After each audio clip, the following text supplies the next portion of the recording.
जय श्रीकृष्ण दोस्तांनो. आज दुसऱ्या अध्यायाचा 66वा श्लोक आपण पाहणार आहोत. नास्ति बुद्धिरयुक्तस्य न चायुक्तस्य भावना न चाभावयातः शांतिरशांतस्य कृतः सुखम.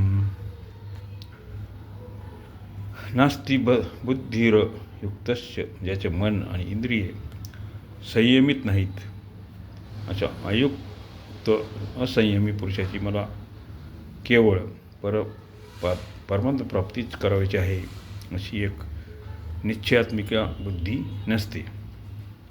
कारण मन आणि इंद्रिये संयमित न झाल्याने तो उत्पत्ती आणि विनाशशील सांसारिक भोग आणि संग्रहातच मग्न झालेला असतो. तो कधी मानाची इच्छा करतो, तर कधी सुख आरामाची इच्छा करतो, कधी धनाची इच्छा करतो, तर कधी भोगाची इच्छा करतो. अशा प्रकारे अंतःकरणात अनेक प्रकारच्या कामना होत राहतात. म्हणून त्याची बुद्धी एक निश्चयात्मक होत नाही. न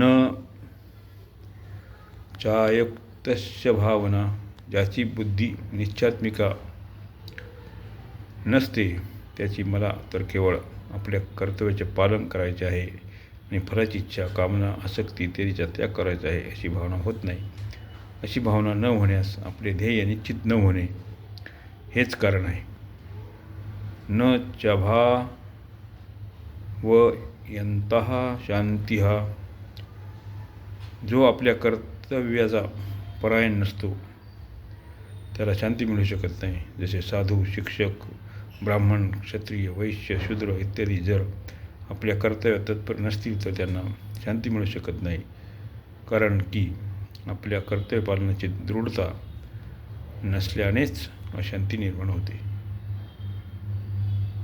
अशांतस्य कृतः सुखम, जो अशांत आहे तो कसा सुखी होऊ शकतो? कारण त्याच्या हृदयात निरंतर चलबिचल राहते.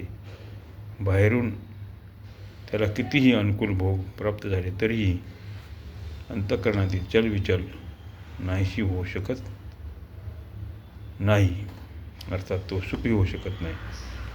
अशा प्रकारे 66व्या श्लोकाचा अर्थ इथे संपत आहे. जय श्रीकृष्ण.